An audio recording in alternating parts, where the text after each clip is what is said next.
Hello, my name is Edward Brown of the Core Edge Image and Charisma Institute, and today I want to talk about the charisma of President Barack Obama. Many times I've been asked, do you believe that President Obama is charismatic? Does he fit into the charismatic mode of the charismatic leadership model? And I had to go back and do some case studies and research on President Obama to determine, in fact, does he belong in the charismatic leadership model? I read his book, Dreams from My Father, and I was looking for what I had seen in Hitler's Mein Kampf and Machiavelli's The Prince and David Mariner's book on Bill Clinton called First in His Class. These books characterize the personality traits of charismatic leaders because at the core they talk about how the person emerged from ideas they had in their mind from an early start to where they eventually became. I want to say that when I read Dreams from My Father, I thought it was an excellent treatise on how a man of color came to define himself from a sociological context of being in America, given his vast experiences as a man of color. But as a charismatic leader, I did not see the book as the coming of age of a charismatic leader. He didn't talk about grandiose ideas. He didn't talk about how people regaled and rallied around him since he was a little boy and saw him as being special. He didn't talk about any of those things that charismatic leaders often talk about as it relates to a mission or crusade that they're on. And so I had to ask myself, is he truly charismatic from a charismatic perspective? And if he's not, what is he doing to be seen in the charismatic model of things? And so I want to share with you 2 points when it comes to that. One, he is not legitimately charismatic as it relates to the charismatic model. Someone who is steeped in insecurity, someone who's steeped in the idea that I must prove to the world my greatness, someone who has been dreaming about a vocation or a mission since they can remember, someone who says that I have a need to do this and no one else can do it. I didn't see those traits that I would define as objective traits of charismatic leaders in his book. But what I did see was a manifestation of the thing that we all can learn from his experience.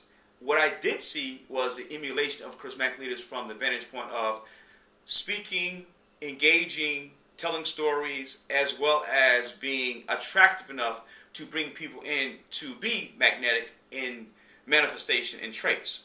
And so the skill set that President Obama learned was how to do these things from charismatic leaders. That's going to be John F. Kennedy. That's going to be Bill Clinton. It's going to be a likes of even the minister in Chicago that he came under, who was engaging in his communication.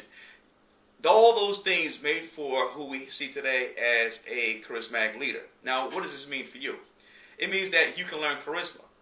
It's not necessarily just inborn for certain people who come into the world who have special traits and no one else can learn those traits because they're not born that way. You can learn the same things that President Obama has learned over the course of years. Now, first and foremost, understand what he did or what he does to emulate or manifest charismatic leadership traits.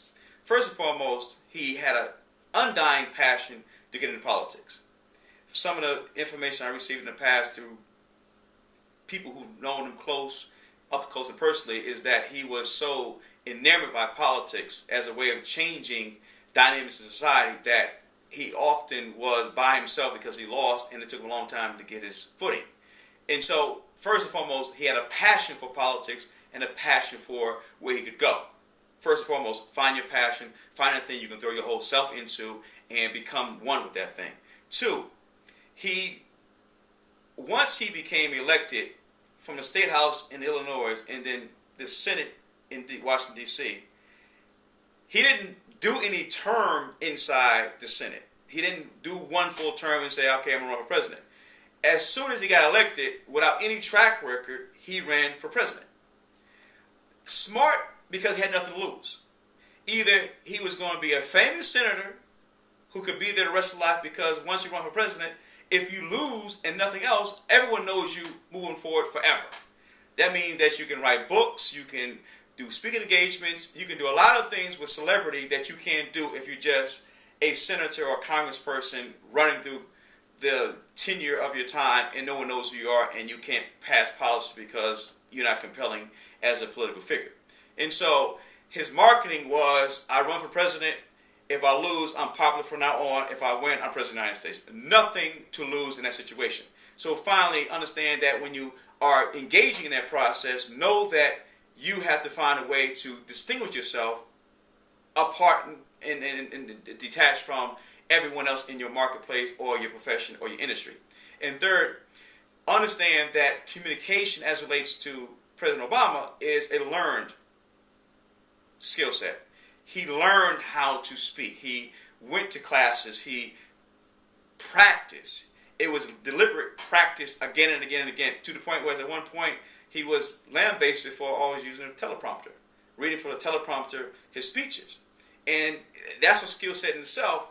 But if you really want to connect with people, your ability to speak and look people in the eye and hear their stories and tell your own human experience stories and bring them in becomes the way of connecting. So he learned those things through his own process of becoming a better orator.